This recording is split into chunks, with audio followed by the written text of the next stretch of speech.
जय। सनातन धर्म की जय। शिव संतों की जय। नारायण भगवान श्री मायानंद चैतन्य की जय। ये है कि थोड़ी सी और गहराई की बात खुल गई। थोड़ा प्रश्न कर देंगे तो और नीचे से उठाना पड़ेगा।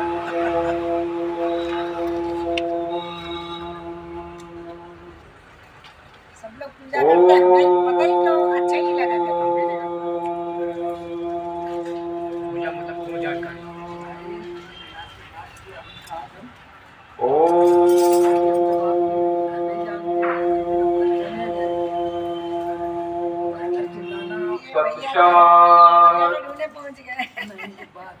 इष्माज्जातं जगत् सर्वं इस्मिल्लेयो क्रियते येनिदं धारयति च तस्मै परमात्मने नमः। मायानन्दं परं सुखं केवलं ज्ञानमूर्तिं द्वन्द्वातीतं गगनसदृशं तत्त्वमस्यादिलक्ष्यम् एकं नित्यं विमलमचलं सर्वधी साक्षीभूतं भावातीतं त्रिगुणरहितं तन्नमामि सद्गुरुवे नमः। गुरुर्ब्रह्मा गुरुर्विष्णु गुरुर्देवो महेश्वरा साक्षात् गुरु ही परब्रह्म तस्मै श्री सद्गुरुवे नमः।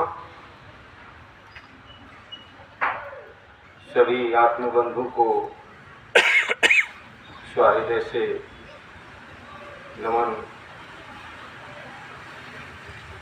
आज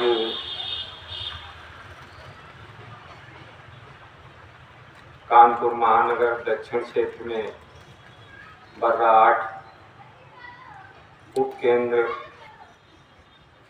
गोसाई बाबा मंदिर साप्ताहिक जो कार्यक्रम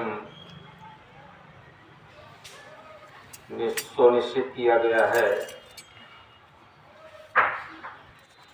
उसी के माध्यम से अभी हमारे बीच सुभाष जी और अजय जी ने बड़े सरल और सुगम तरीके से दोनों शक्तियों के विषय में बताया और परमात्मा का साक्षात्कार कराया। उसी के आधार से पद संग्रह में नारायण भगवान श्री मायानंद चैतन्य जी के द्वारा पद आया है। 45वां नंबर पद है। विश्व स्थिति कब न दीप कर। विश्वरूप परमात्मा की स्थिति एक जैसी कभी नहीं दिखाई देती। अगर गए नहीं चलायमान रहती है। गए नहीं वहाँ, कहने का मतलब स्थिति नहीं है, वो अचल गति चलायमान है। इस तरीके से हमें उसे देखना और जानना। जैसे कि ये आपके सामने बतासे का पिंड स्वरूप पदार्थ हमारे सामने है, क्या इसकी स्थिति है? इसकी स्थिति नहीं है। ये चलायमान है, ये चल रहा है, हमें दिख नहीं रहा, परंतु ये चल रहा है। परिवर्तन हुआ। तो भगवान ने पद के माध्यम से देखो कितनी बढ़िया सी लाइन कही है कि विश्व स्थिति कब न दीप। आगे उन्होंने कहा देखन जावे जो सो सो है भटकत है आप उठे। अब उस किसको देखने जा रहा है? परमात्मा को ढूंढ रहा है, देख रहा है चारों तरफ, परंतु परमात्मा मिल नहीं रहा, प्राप्त नहीं हो रहा, भटक रहा है। कौन भटक रहा है? कि मैं ही तो भटक रहा हूं, खुद को जानने के लिए। सो है, सो है, ये बात स्वयं भगवान कह रहे हैं। जो तू जिसे ढूंढने जा रहा है वो स्वयं तू ही तो है, है? तू कहाँ भटक रहा है? तो कहला अब तेरी बुद्धि में अज्ञानता छा गई है? ज्ञान का प्रकाश न होने के कारण तू भटकते घूम रहा है। तो कहा ये भटकना बंद कर। फिर आगे उन्होंने कहा है जहां तहां अखंड मंडला अखंड चक्राकर्म गति, ये अखंड मंडलाकार जो चक्र गति है ये सदैव चलती रहती है, ये बंद नहीं होती। और 3 गुणों की लीला बहुमत, और इसमें 3 गुणों की वो क्रियाएं जो हो रही, 3 गुणों की लीला हो रही है इसके भीतर, उसके आधार से ये गति चलायमान है। इस मंडल को कौन चला रहा है? ये 3 गुणों की लीला चला रही है। कौन? 3 गुण, सतोगुण, रजोगुण और तमोगुण। ये तीनों गुणों के आधार से ही ये क्रियाशील ब्रह्मांड है और उसी के आधार से ये चल रहा। बिल्कुल यथार्थ जैसा है वैसा ही भगवान ने पद में उतार रखा है, कहीं भटकने की जरूरत नहीं है। और सर्वांग योग अगर ठीक ढंग से याद है तो बिल्कुल निरूपण उसका सही है।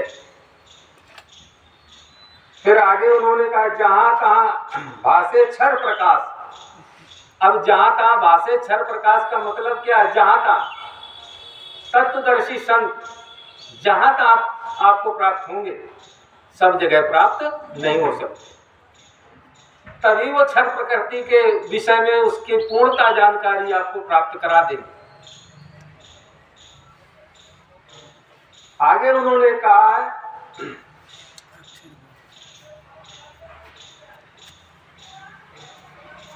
स्थित अक्षर बोध करे।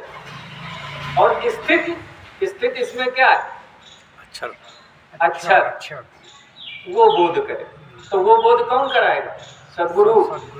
सद्गुरु के माध्यम से, जब तत्व दर्शन के माध्यम से जब आप का बोध होगा तो पहले क्षर प्रकृति का बोध होगा और फिर इसमें अक्षर स्थिति, जो अक्षर की स्थिति है उसका फिर बोध सद्गुरु के ही माध्यम से होगा। तो अक्षर, तो 6ठे अध्याय में क्या कहा भगवान ने? अब अक्षर आत्मा को जानने की सुरीति है, लखाते इसे लेना श्रद्धा से साथ लिखिए। संपूर्ण विश्व की लीला क्षर में जिस हो रही, तो ये क्षर गतिमान है और इसी में स्थिर क्या है? अक्षर। बोध करें, बोध का मतलब है जानना, इसको जान ले। तो बोध, इसमें अक्षर जो बोध हो रहा है वो कैसे होगा? जो क्षर का जो बोध हुआ, क्षर का जो बोध हुआ तो कितने अंगों से हुआ? 5 1 6 साधन हमारे पास थे, 5 ज्ञानेंद्री और 6ठा मन के द्वारा इसमें हमने 8 अंग देखे। किसमें? इस पिंड में। और 8 अंग यहाँ देखे, 8 अंग यहाँ देखे और 8 अंग ये संपूर्ण विश्व में देखे। यही तो क्षर की गति है? इसी क्षर को तो हमने देखा, यही तो सद्गुरु इसी क्षर को तो दिखा रहे, इसी की स्थिति तो दिखा रहे। अब उसमें स्थिर अक्षर बोध करें। अब इसमें अक्षर जो 7वां साधन हमारे पास बुद्धि है, क्योंकि भगवान ने 6ठे अध्याय में कहा अपनी आंखों से देखो तो क्या देख सकती है? मिठास को देखना चाहो आंखों से तो क्या देख सकती है? नहीं देख सकते। बुद्धि के बल से होवे अस्तित्व सिद्ध वस्तु का।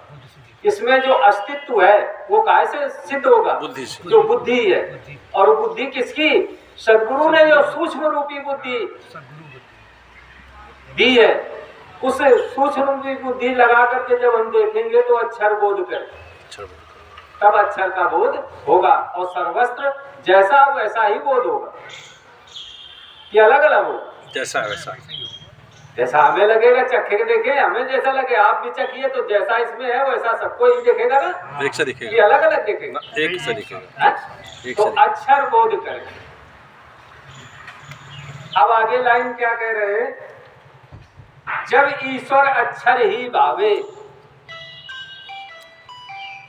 अब अक्षर को ईश्वर कहा है, क्यों ईश्वर कहा है?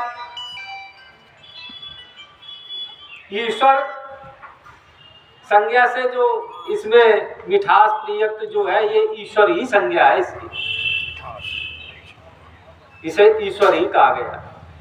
और ईश्वर किसमें वास हो रहा है? अक्षर में। इसका ऐश्वर्य पूरा है? उसमें है। और पूरा ऐश्वर्य है दोनों का। वो सही है। तो जब ईश्वर अक्षर ही भावे।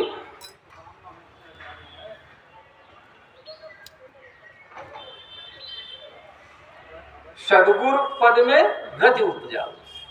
अब सदगुरु के पद में रति उपजा दी उसने। जब इतनी जानकारी हुई तो उसके सदगुरु के प्रति समर्पण भाव समर्पित हो गया। श्री गुरु के पदों को है मेरा दंडवत प्रेम से, और यही प्रेम रहे स्थायी, कृपा दृष्टि वही। अब वो समर्पण हो गया सदगुरु के, कि आज से सदगुरु के प्रति कोई भी ऐसी कोई धारणा नहीं है कि बिल्कुल समर्पण भाव से। कुछ लोग कहते हैं लेट जाते हैं, लेट नहीं। समर्पण भाव का मतलब ये है मनसा वाचा कर्म। इस तरीके से हमारा समर्पण भाव हो, कभी किसी हलचल, कोई हलचल ही ना उत्पन्न हुआ। हाँ, सरल, इतनी सरल सुगमता से हमें जो है इस विषय को लेकर के और धारण करना है। अचल मति व सुख उपजावे। जब इस प्रकार की अचल मति आ जाएगी, या मति में स्थिरता आ जाएगी, धैर्यता आ जाएगी, तो क्या होने लगेगा? सुख उपजने लगेगा, परम सुख की प्राप्ति होने लगेगी, ये सुख की अनुभूति होने लगेगी। ये वाली लाइन भगवान तृष्णा 6 का स्मरण ना आवे। तृष्णा 6 का स्मरण। अच्छा, ये छूट गए। निश्चित हो गई। तृष्णा 6 का स्मरण ना आवे। अब तृष्णा 6, मेरा तेरा अपना पराया, ये अलग वो अलग ये अलग, ये सब जो देख रहे थे, ये तृष्णा है, गायब हो गया था। है? इसका स्मरण ना आवे। जब हम जान गए तो इसका स्मरण समाप्त हो गया, समाप्त हो गया, बिल्कुल समाप्त हो गया, ये याद ना है। हाँ, यद रक्षा से योग क्षेम होएगा उसका सदा। अब यद रक्षा से परमात्मा में विलीन हो गया तो वहां तृष्णा रही नहीं गई। मेरा तेरा अपना पराया ये सब समाप्त हो गया, सब मेरा ही तो है। जैसे ये कह रहे थे कि कबीरदास कह रहे हैं कि तेरा तुझको अर्पण क्या लागे मेरा, है? सही है। तो इनके कहने का मतलब था कि ये सब कुछ तो तेरा ही है, ये नहीं है क्या? ये भी है, इसको मिला के सब तेरा है, सब तेरा ये सहित सब तेरा है, अब तेरे ही है, तेरा तेरा ही सब कुछ है। अर्पण क्या लागे मेरा, सही है। ये कह रहे थे वो। वो ये नहीं कह रहे थे कि ये छोड़ करके सब कुछ अर्पण है। वो ये सही सब जैसे भगवान ने कहा कि अपने सही सो है, ये वही बात कही है, सो है। जो जिसको तू देखने जा रहा है वो भी तू है, और जो देख रहा है वो भी तू है। बस क्या है? भूला है, बस पहचान नहीं है। तददर्शी सदगुरु के संगत जाएगा, उसकी पहचान आ जाएगी, मिला ही नहीं इसको क्या। तो स्मरण आ जाएगा। स्मरण आ जाएगा तो ये सारा सब खत्म हो जाएगा, संशय भ्रम जो था उसका निवारण हो जाएगा। तो इस प्रकार से यहाँ पर दर्शाया है पद के अचल मति वह सुख उपजावे। वह सुख सुख उपजा। हो जावे। अब वो अचल मति जब आ जाएगी तो ऑटोमेटिक सुख भास होने लगा। की प्राप्ति अब यहाँ पर देखिए अचल मति में सुख कब आएगा? जब मन हमारा शांति होगा, और मन नहीं शांत होगा, डायबिटीज, ब्लड प्रेशर है, तमाम तरीके की जितनी भी बीमारियां हैं वो सब हमारे ऊपर हावी हो जाएंगी। घेर लेगी।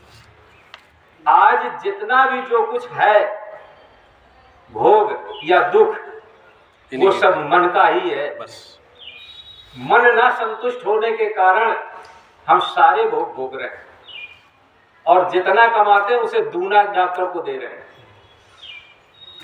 और वो सुइयां घुसड़ लगे। 1 साल अगर मन को शांत कर लेना तो देख लेना आपको कोई मर्ज नहीं रह जाएगा। किसी भी प्रकार में मन में कोई हलचल ना उत्पन्न होने देना, जो आपके शरीर में कोई मर्ज रह जाए।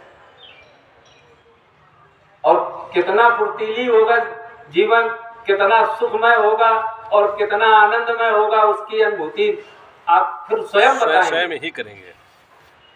हमें आप उसको वाणी के द्वारा व्याख्यान करने का या हम उतना अनुभव नहीं समझा सकते, परंतु ऐसा करके देखें तो स्वयं में वो वास होगा। ये जितनी भी बीमारियां हैं, ये मन शांत न होने के कारण ये सारे दुख का कारण है। और मन शांत हो जाए तो सारे सुख इसी में प्राप्त होंगे। तभी तो भगवान ने कह रहे हैं अचलमति सुख उपजावे। जब अचलमति आ गई और जब हमने जान लिया कि मैं ही तो हूँ संपूर्ण विश्व में, जो ये है वो है ये है ये सब क्या है, मैं ही तो हूँ, ये सब मैं ही तो हूँ। अब इसमें क्या हलचल रह गई? अब काहे का मन उछाल कूद कर रहा है? विकार आएंगे। अब उछाल कूद इसलिए कर रहा है कि ये मेरा काम नहीं कर रहा है, ये मेरा ऐसा नहीं किया इन्होंने, ऐसा। ये अज्ञानता थी, ये अज्ञानता। भैया उसके शारीरिक क्षमता जैसी होगी वैसा उतना ही कार्य करेगा। अब उससे तुम ज्यादा कार्य लेना चाहे तो कैसे कर सकता? वो भले बेटा ही हो आपका